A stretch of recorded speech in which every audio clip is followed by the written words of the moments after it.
Hi, welcome back to Watchful Studio with me, Lachlan Scott. Today I'm going to be reviewing Babylonia. It's not a brand new game. It was from 2019 by Reiner Knizia, but we only got it in Japan recently through ArcLight, so it's relatively new to us. We've played it for about 6 months now. I've got some pretty good ideas from the many people I've played with, and I'll give you all my opinions.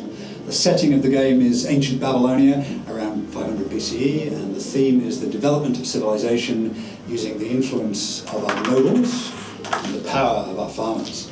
It's tile laying and area control game. It's very much in the style of his previous River Delta games. Tigris and Euphrates, of course, is very famous from 1997, Yellow and Yangtze from 2018, some say not quite as good. Players take turns to lay tokens on the map, and we're trying to score points by surrounding these location tiles and the ziggurats, and by making connections between them. I've put my opinion section at the end of the video, but briefly in the meantime, I think it's a very good game indeed, which is why I'm reviewing it, but I do have some reservations and I'm going to talk about that. As for the rest of the opinions, they're formed by me playing the game regularly over the last 6 months at Tabletop Games Club in Tokyo, with many of the people there, quite a lot of different people, and getting their feedback. So I think I can give it a pretty fair review. It's not a paid review, I can say what I want, but I hope you will be able to make up your mind from what I have to say. So components. We've got this hexagonal map of the Tigris and Euphrates River and the area around it. This is where ancient Babylon really was, apparently. It's in modern-day Iraq. We've got a score track around the board, and we get 4 sets of clan tokens in each of 4 colours. We get these score markers, which will mark around the edge of the board, and we get racks to put our tiles into, like this. Now the tokens are in 2 categories. We've got nobles and farmers. The nobles look like this. The farmers look like this. Priests, civil servants and merchants. Yes, Knizia fans, it's another pot. We've got 12 farmers and 6 each of the nobles. Now, each player gets 30 clan tokens. We get 6 of each sort of the nobles and 12 of the farmers. Then we have 3 different sorts of special locations: crop fields, cities and ziggurats. Then the crop fields are in 2 sorts. We've either got these with hard numbers on or a city icon, and the city symbols have got matching symbols with your noble tiles. So we're taking a closer look at the map now. The land is bisected by the Tigris and Euphrates. So the river, even if it looks like river, isn't river for the purpose of the game unless it's got this river icon on. What can you do? And then we have hexes that are marked for location tiles with this green surround here, or for the ziggurat tiles with this purple surround. Okay, let's talk a little bit about the setup. The city and field tiles are shuffled face down, and then they're dealt out at random onto these green hexes. And then the ziggurats are placed onto these purple, specially marked purple areas. And then we turn the city and field hexes face up to start the game. So when we start the game, we're going to shuffle the hex tiles face down, and we're going to lay them out at random onto the green marked tiles. The ziggurats are always placed onto the purple markers, and if we play with 2 or 3 players, less than the full 4, then we don't use the whole of the board and we don't use all of the tiles. So if you're playing with 2 or 3 players yourself, you'll need to check the rules for that. So then we shuffle our clan tiles face down and we draw them at random into our rack. I'll use the blue ones here. Players take turns to play the clan tokens onto the board, and once they're played on the board, they're not removed. And we're trying to make connections between our own pieces and the locations on the board. Normally, you can only place 2 tokens. If you place any clan token or a token into the river, then you can only play 2. But if you play only farmers and not into the river, then you can play 3 or more, however many you have in your hand. Okay, now placing things in the river. If we do put our tokens in the river, they're put face down. And I'll explain the scoring in a minute, but this means they can't be used for scoring. So it doesn't matter whether you put a farmer or some sort of a noble in the river. The identity is obscured and they will not score, but they can be used for majority when we're claiming the area. You can place as many tokens as you want up to the limits and then score the ziggurats in cities and crop fields. Clan tokens score in different ways. Nobles score by being adjacent to ziggurats or adjacent to and connected to the cities. So in this case, we have the pot adjacent to the city, and this will help score it, and the priest connected contiguously to the city. In this case, let's make it look like that. This priest is connected to the city by the farmer. The farmer won't score itself, but it's creating a connection. And this is true if we go across the river. So if something is placed face down in the river, it doesn't matter what it is, but we're making a contiguous connection. From here, the pot is connected to the city with a pot on it via the river. So we've placed as many pieces as we can, and then we score the ziggurats or the crop fields or the city locations. And then we draw tiles back up into our rack up to 5. Now we score the locations in different ways. The ziggurats are scored every time you place a noble adjacent. And they score a point for each ziggurat that has an adjacent noble. So if I've got,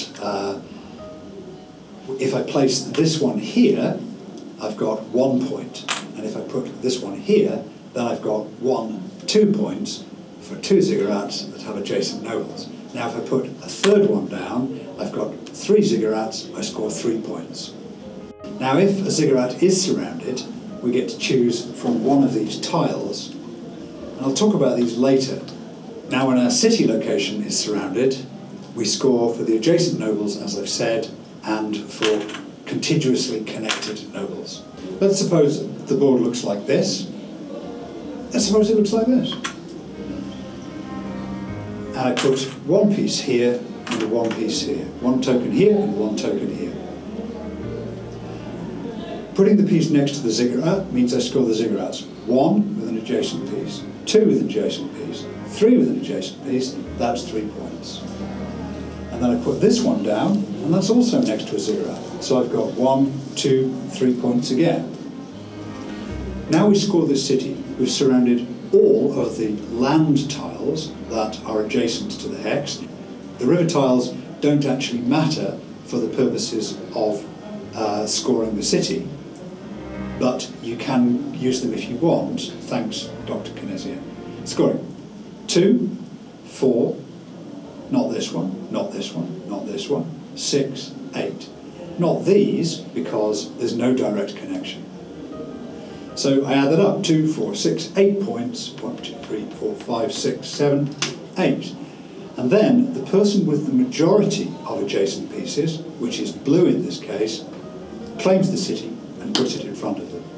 And then every time you take a city, which might be 2 in a turn, you score points for as many cities as you have. So if I had several cities in front of me, when I add this city, I've got 3, and if, let's say, I won another one, I would have 4, so I would have scored 1, 2, 3, 1, 2, 3, 4 points. And other players, likewise, if they had city tiles in front of them. So now let's talk about scoring the crop fields. When we score the ziggurats and the cities, we score with adjacency and contiguous connections. When we score the crop fields, we score by putting the farmers into the fields. Condition is that you must have a piece adjacent of any kind. Let's imagine that I've collected 5 farmer tiles into my rack, and then when I go to play them, I can make one here, and one here,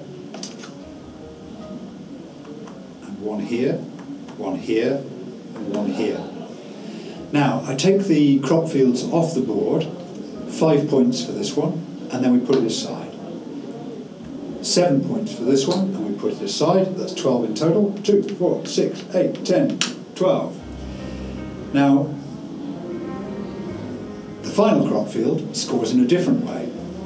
These crop fields have this city symbol in, and they score for as many city location tiles as there are in front of players. There's currently only 1 player, and I've got 4 in front of me, so that would score an extra point. 2, 3, 4. Now, if there's no majority for the city tile just gets discarded. Nobody puts it in front of them, so there isn't a bonus of scoring for the pieces that you've got, and it's just set aside. Now, I've said this indirectly earlier.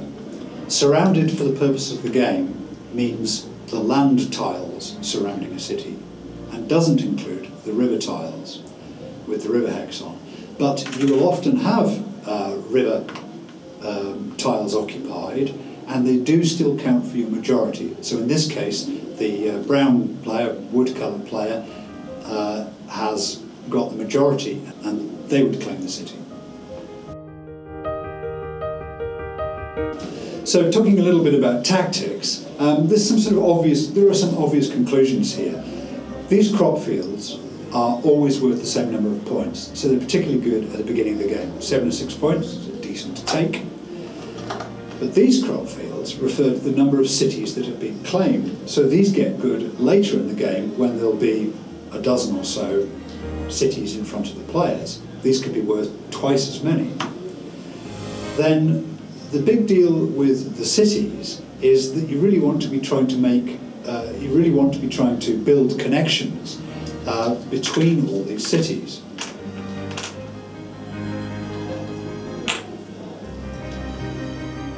So by building this connection here, the wood-coloured player has managed to connect this pot here all the way to this city here. And if you put something in the river, now he's managing, look, this isn't a river tile, even though it looks like it is. Now he's connecting this pot to this city and to this city here. So that's the game with the cities. You're trying to get these connections. And the ziggurats are a bit of a game within the game themselves. They're always scoring all the way through. Ideally you want, if you play into the ziggurats, you want to get pieces next to all of them, so placing a piece is worth 5, and then you're trying to get one of these tokens, one of these tiles, one of the tiles of the gods, which is apparently what they called them. The game ends when a player runs out of tiles, or there's only 1 or no city locations remaining in the game. The scores are calculated as usual, and then the game ends, and the person whose marker is farthest along the track wins the game. So as much as the game is about making connections, the problem is that your opponents are trying to stop you making connections. It's fairly easy for another player to put pieces in the river and stop the wood-coloured player making a connection between his pieces here and between his pieces here. And the real balance of the game is between what's good for you expanding your own empire or what's bad for your opponents, stopping them expanding their empire. Remember that the farmers don't score for adjacency. They're only being scored when you put them into the fields. So you need to have enough of them in hand to get into the fields. And their real power is being able to play multiples of them. When I started playing the game, I tended to sack them and put them into the river face down, keeping my nobles for making the connections. But as I've gone on, I've tended to find that they're really, really good collected into your hand and then played a large group at a time to make a connection between sets of pieces or to suddenly claim a lot of fields. Let's have a few opinions. Well, as usual with Dr. Knizia's game, the theme is pretty much painted on, I'm afraid, and that's okay. It's a classic abstract strategy game. You do get some flavour with the nobles and the farmers, but by and large, it's a classic abstract strategy game. There's a sense that you're playing in Mesopotamia again, as he's done with Tigris and Euphrates, which is kind of nice. Now, I don't know if the right word for the game is deterministic. That is, there are points in the game when you can actually calculate what is the best move in terms of points. But this only happens when the game is very much advanced and the options are reduced. You can calculate what other players are going to do rationally and what you're going to do rationally and what's the best thing. So that slows things down. I don't like that, but it's only in the last couple of turns. And if you've got a good play group, then you all assume that each other are playing at the same level, and you can all help each other with making those decisions quickly. And if your opponents aren't helping you do that, then you need to find another group, don't you? Or play on the clock, up to you. Okay, let's talk a little bit about production quality. The production's poor, frankly. The wood for these pieces isn't very good. The board quality is nothing special. It doesn't lie flat. We had some difficulty getting it stuck in place. The illustration of the map does look appealing from above, and it does draw people in. People stand around saying it looks an interesting game and they want to play it, but it's very poor. Now, the map is atrocious. And you might say to me, I can't say that, but I'll have you know, I'm actually a Royal Ordnance Survey trained cartographer, and if I want to say this map is bad, I can say that. And it is bad. This is not what we want a map to do. What we want is to clarify what we're looking at and to be able to see it in an instant. And it's very, very hard to make out the difference between this is, look, not a river hex, but this is. And this is a land hex, and you can't tell. It's really not good. I do actually think I could do better. So if somebody wants to chuck me $100, we'll see if I can do better. How's that? Rules. Well, in this case, we've got two rule books. We've got two rule books. One is in English in this case, and one is Spanish. Don't know why that is, because I bought this game in Japan. But so it goes. The rules are relatively straightforward. It is not a complicated game in the sense of having many parts. It's a complex game in the good sense that the difficulty arises between the players. I don't know what my opponent's going to do. I want to cut them off.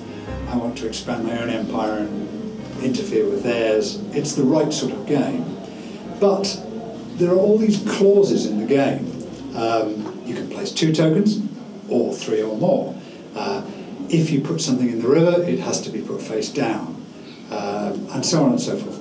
And these things are just aggravating. The way the different location markers are scored is different. We score the ziggurats by adjacency, and in terms of how many ziggurats we've got pieces next to. We score the city tiles by adjacency and connections, unlike the ziggurats, and we score the crop fields by putting pieces into them. I don't think this improves the game. I think it just makes it more difficult. And it's really hard to teach. The rules are simple. There's only 4 pages, but the people that I play with are very experienced board gamers. They're playing several games a day, every week of the year. We know modern board games, and it's really quite hard to explain this game to people. I personally find the rules design awkward, and I think that other people do too. As for the rulebook itself, I think they are poorly written. In fact, all the information's there, but we all find it quite difficult to find the information we're looking for. I could even believe that they were translated by large language model AI, because they're very strange, but there is a person credited with the rules translation, so sorry to that person. I don't find them easy to read, and that's true of the other people here. Now, the ziggurat god tiles, don't like this at all. It feels like it's added on after the game. Some are much stronger than others. These that provide connections are pretty overpowered. Some of them are quite good. This is an extra point for every 2 cities you've got, extra 10 points, extra turn, place 1 of each kind of nobles for 3 of a kind. So if you get these early in the game, these are pretty interesting. And it does provide an interest to trying to grab the ziggurats early in the game. But we've often played without them, especially for new players, and it really doesn't impact the game very much. So my advice with the ziggurat tiles is don't even play with them in the first few games, and then see which ones you like. Now, this all sounds very negative, but I really like this game. I'm just telling you what I think about the things I don't like. The thing about the game is that it suits different player personalities, and that's the thing I've mentioned about other games that I like as well. I think it's much underrated as an aspect of game design. So if people are interested in playing their own game, Terraforming Mars or Wingspan, what we would call multiplayer solitaire, where the things we're doing do not affect one another very much, and we're enjoying the sense of just puzzle solving on our own in the company of other people. So that's a style of game that's become increasingly popular in the last decade. This game isn't like that, but it does have these elements of simply being able to work on your own problem and accept that people are going to interfere with you.